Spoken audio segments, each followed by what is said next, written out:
Welcome back to What Arty Noobs for General Disturbance. This is the Bat Châtillon 25 ton. It's a tier 10 French medium tank. It's located on the north spawn of Malinovka and it's under the command of Aurorik78 of SAMS. And alongside him is Kaido, otherwise known as Duffy in the Leopard 1, and Jean-Louis in the Gorilla 15. Game on! 5-shot autoloader, very lightly armoured, but very deadly actually. The assassin tank, a bit like the TVP T5051. Now he's got a fairly long reload, 32.92. By the book, it's a little more than that. Okay, he's watching the enemy tanks. He's actually in the ground depression here at the moment, so he can see that tank because of his teammates. Yeah, it's 38.36 is the standard reload. He's locked on. First shot fired. Misses the BR. And, well, he's seen us now. Oh, that one hit the tracks. And there, he got a pen. And can he get another one? Yes, he does. And the kill shot goes to the 430. But we're still in the ground depression. The enemy can't do anything about us because he can't see us. He knows we're here, just no shots. Now, a light tank expert would know this, you see, and that's exactly what Aurorik is. He is a light tank expert. He knows where to go to be unseen by the enemy. And in fact, now he's decided to spot on the enemy. He's waiting for his 5 shells to go back in. That's it, he's loaded, ready to go. And there's a few enemy tanks in front of him, including that DBV. And there's a Hori 3, and way over on the spotting hill is a Centurion Action 10 as well. Well, it looks like the DBV's had his day. He's back in the garage. Now, can we get some damage on this guy? He's pulling back to use the bush mechanic. That's it, he's turned towards us. Well, this one shot goes in, that pens, and he gets another one as well. So, oh, no, I think he's trying to get the Centurion Action 10 now up on the spotting hill. And yes, we can see him. It's a long range shot though. Well, it did hit the end of the vehicle, so it did go through. We did get spotted as well. So he's pulling back into that ground depression. Oh, the Centurion Action 10 got around into our tracks at that distance. So he was fairly lucky to get that shot in, and Aurorik has popped the reload. Yes, as I say, only an expert Arty, or an expert light tank player, not an Arty player, an expert light tank player would know about that depression in the ground, which means that the enemy can't really see you. But he's decided to join the Object 430 down this end and get spots on the enemy. As far as he knows, there's still a few enemy tanks. He's not going to go up. Oh, he is going up on top! Oh, this is very crafty indeed. Well, the enemy is in sight. There's that Hori 3. He's trying to get shots at the moment on the Centurion Action 10. And the Hori 3 is off to his right at the moment. It can see that, but he's actually gone tunnel vision on the Centurion. Oh, he did get damage. In fact, he's got spotting damage on the Hori. And there's the Arty. Ooh, so close. Yes, as an Arty player, I love potting enemy tanks that sit up there for too long because it's very easy actually to put the shell in the right spot. But it's also dangerous for enemy tanks to come around this corner when there's Arty in play because obviously you can just splash them from here. And that's a very steep shelf. Arty flying again, but it wasn't at us. This time round, it was the 430. You heard the rumble before it fired. And that an indication that there's a shell on the way. Now he's trying to spot that Hori 3, and there's other tanks there. There's the Hori. He has to be careful he doesn't drop into off the shelf and into the water. He has got the communications expert working, so he did get assist. And oh crumbs! There's a TVP there. He saw us. Oh dear. Yeah, this is going to be awkward now. At least somebody got a hit, and I think that was that may have been Duffy getting a hit there. No, it was JL in the Gorilla getting a shot. Oh, he's looking at us. Well, we pumped one in, but we get 2 shots back. The E50 hits us at the same time. So we took 3 hits from the enemy. 2 hits from the TVP, 1 from the E50. That was expensive. Lost a lot of hit points there. We can't shoot under the Hori. The E50 is giving us the side of his vehicle, but it's a bounce at this range. Unless he can get the turret. Oh, he's turning the turret! Oh, for a brief second there, I thought he was going to expose his bustle to us and we were going to get his ammo rack. That would have been funny.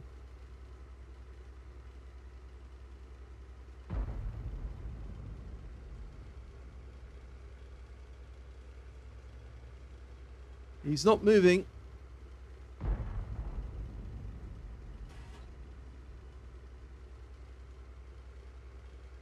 At least we're keeping them lit for the moment.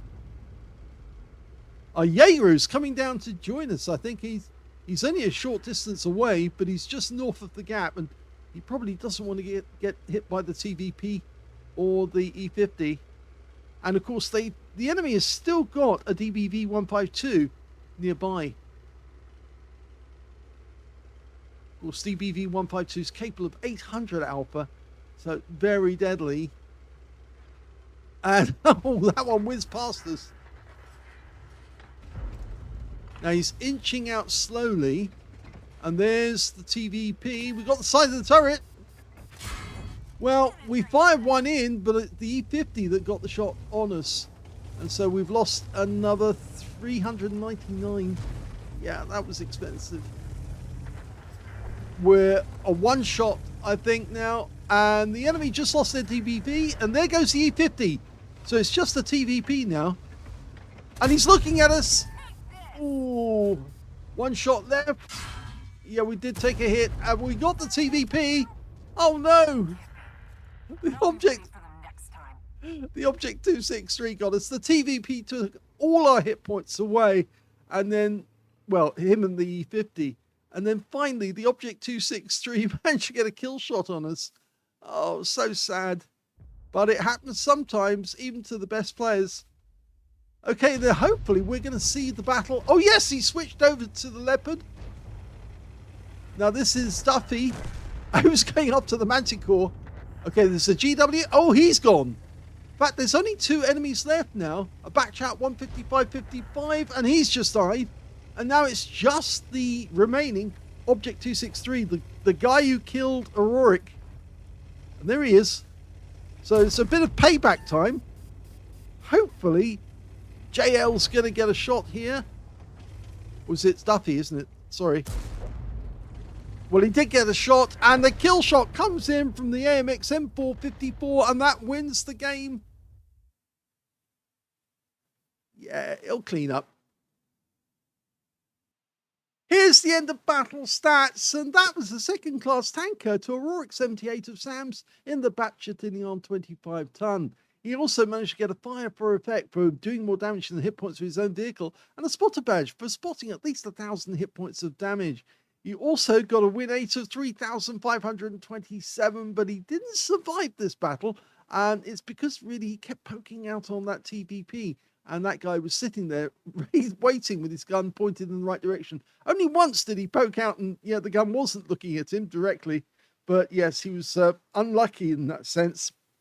When it came to team scores, we can see the highest damage in the game was done by Aurorik78, but he didn't get 20% of the enemy hit pool, and that's why he didn't get the high caliber.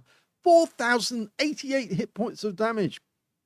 Second highest damage was the Object 430, and he was picking up lots of kills and shots at the end of the game. He got 3,143, and in third place, it was the can opener on the enemy team with 2,589 hit points, their best scorer.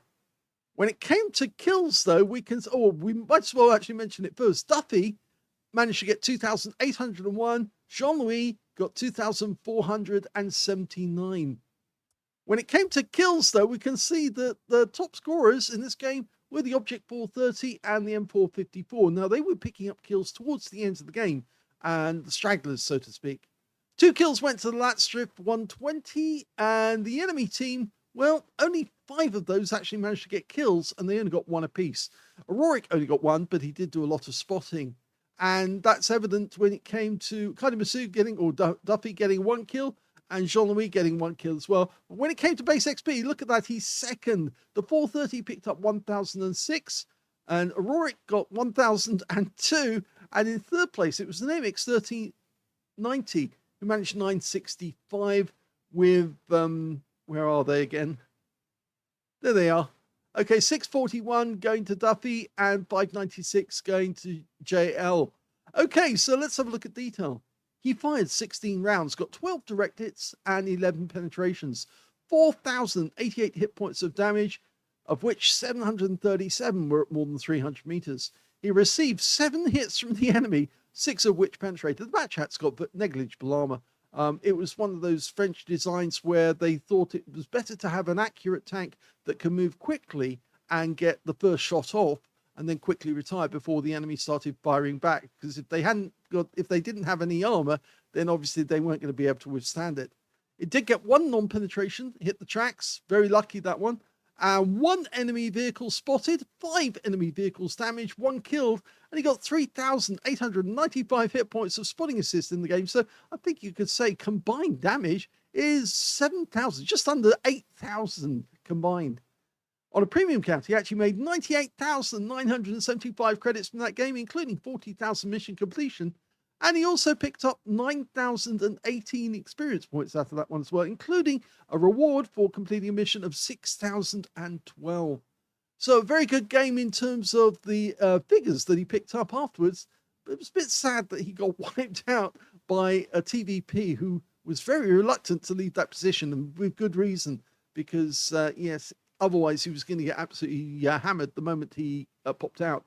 And Aurorik knew that he couldn't move away from that spot, but it was just that he was waiting, and every time a shell actually hit him and badly damaged him, and yeah, that made him just easier to kill for the others. Okay, so I hope you enjoyed that replay.